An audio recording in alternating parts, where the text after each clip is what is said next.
Here we go. Okay. What do you think of this blues festival? I think it's a good festival. It's one of the first ones, and it's not a different one in the Pocono, and it looked like it's going to jump off really good. Everybody's having a good time.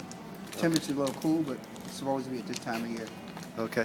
I was curious, like, one thing I've always been curious about with you is your father played saxophone, but you took up guitar. What made you, kind of go in your own way? Well, what happened was I took up guitar because I was supposed to actually be a drummer. Okay. But my drum teacher skipped town. Really? Okay.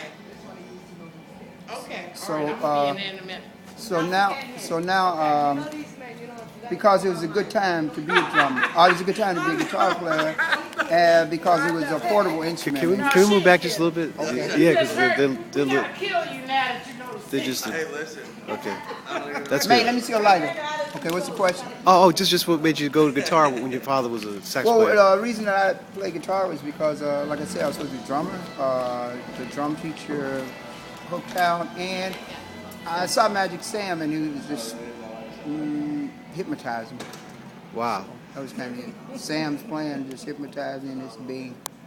So I didn't want to be a guitar player, but I knew I wanted to be something of music, and Sam just brought it to life.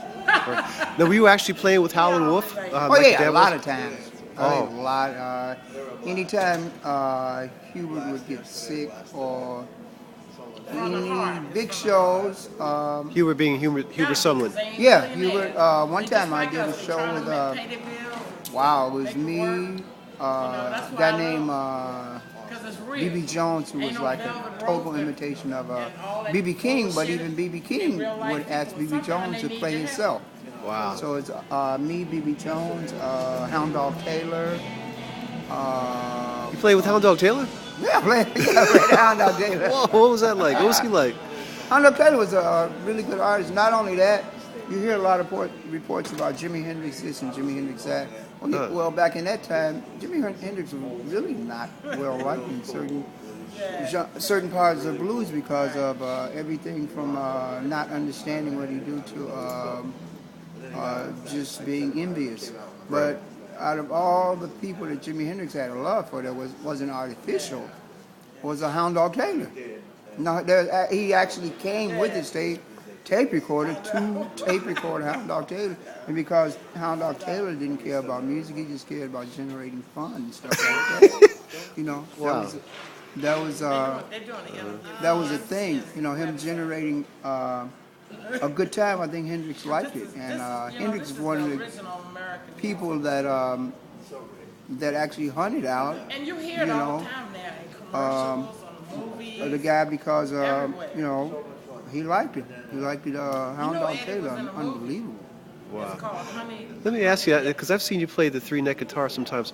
What exactly?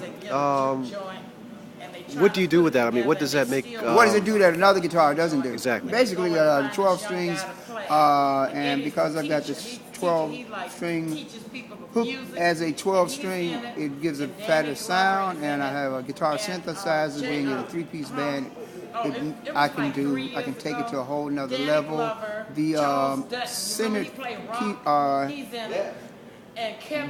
guitar board is actually in something called temper tuning, and it's one of the few guitars that's always in tune. In the sixth section of it is scallop, and I can get more emotion out of some of the notes. Harder to play, but sometimes too big, too bulky, too everything else. But when it's right, it's right. Wow. I remember a few years ago you had an album called, had a provocative title. It was called Ass Whoopin'. Yeah. Yeah, I like that album. What gave you, where'd that title come from? I'm just... Where the title come from, trying to, in my brain, trying to get an album that would, a title that would be memorable, not It was. How Many Shades of Blues, or how blue, or a different shade of blue, or real blues, or hear that. So I came up with that. Ass Whoopin' seemed to be really good. And to be truthful with you, the only way I found it was I asked myself to look for something fresh, and that's how I found it.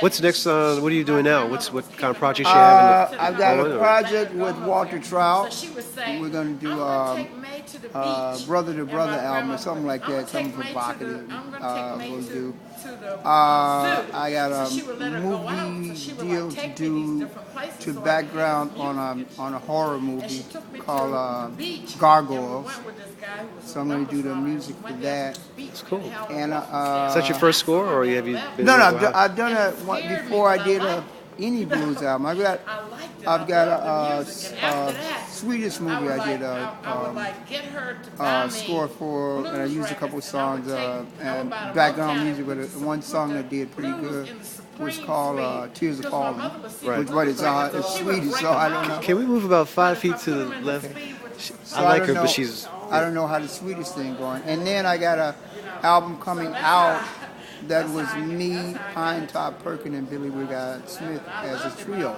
Right. So that's been sitting on the shelf for, man, about 10 years. So I guess now it's going to be out. And it's a trio, and they get to do new and different stuff. What memories do you have of Willie Big Eyes Smith?